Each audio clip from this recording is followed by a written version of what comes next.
statisticada ahaa wali waxaan ka hadlaynaa qaybihii central tendency ah qaybtan waxaan ku soo qaadanaynaa range of data ayaan ku soo qaadanaynaa.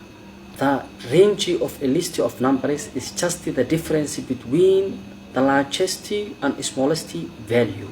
intaas lagu qeexi doonaa range-ga data ama numbero raad hadii lagu dhaho si aad u soo hesho waxaad sameyn doontaa datada waxa u qori doontaa marka hore si order ayaa u qori doontaa starting from the largest value until the lowest value. marka datada u qorto si order u qorto then range waxa ku heli doontaa labada geesaha kala jari doontaa si fudud hadaan kugu sheego ama waxaad sameyn kartaaba value oo order marka u qorto numberada largest value ayaa waxa ka jiraysa smallest value waxa ku soo baxo ayaa waxa la dhihi doonaa jawaabta.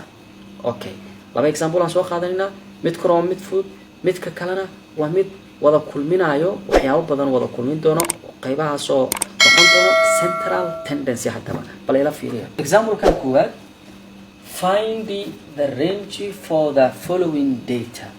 raadi range-ga datada soo socota 4 3 7 2 6 8 and 5. raadi range-geeda. solution sharcigeena wuxuu yahay mar waliba marka aan ka shaqeynayna central tendency mar walba inaan datadeena u qornaa si oo dhamar ka hore then wax aan rabno waa go'aansan karnaa.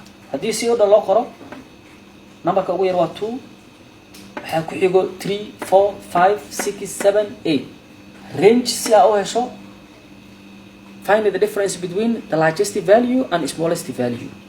the largest value is 8 minus the smallest value is 2. 8 minus 2 equal 6.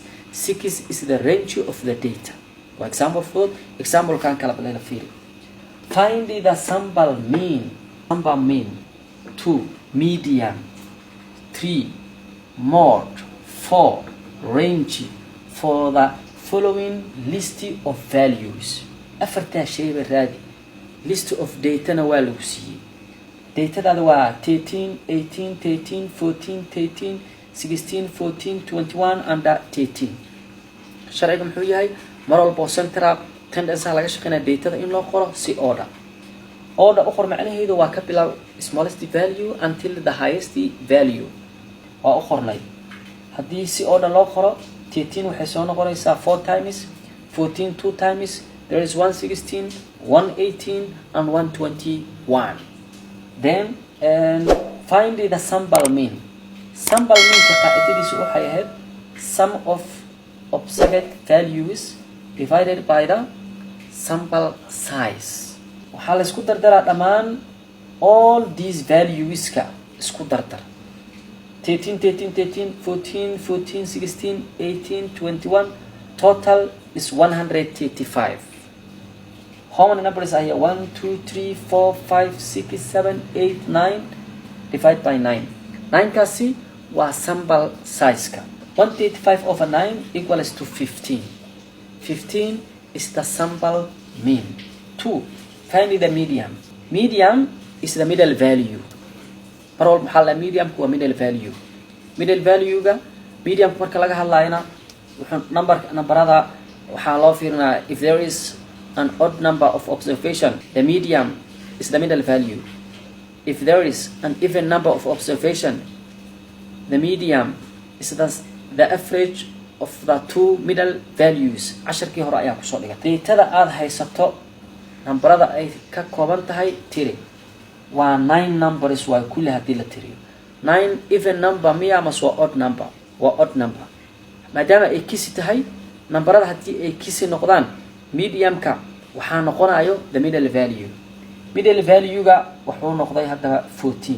waxa inta ka soo tag 1 2 3 4 number inta ka soo tag inta afar number ka soo tiro 1 2 3 4 middle value is 14 hadda median is 14.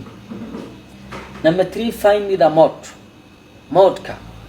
modka si loo soo helo modka yaa inoo noqonaya modkeena number that occurs most often.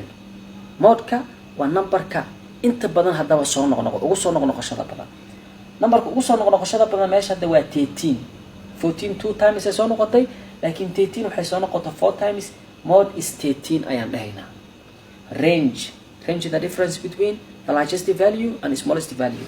The largest value is 21, smallest value is 13. 21 minus 13 equals to 8. This is the range of the data ayaan dhehna ayadan. Halkaas waxaa inoogu dhan range of the data.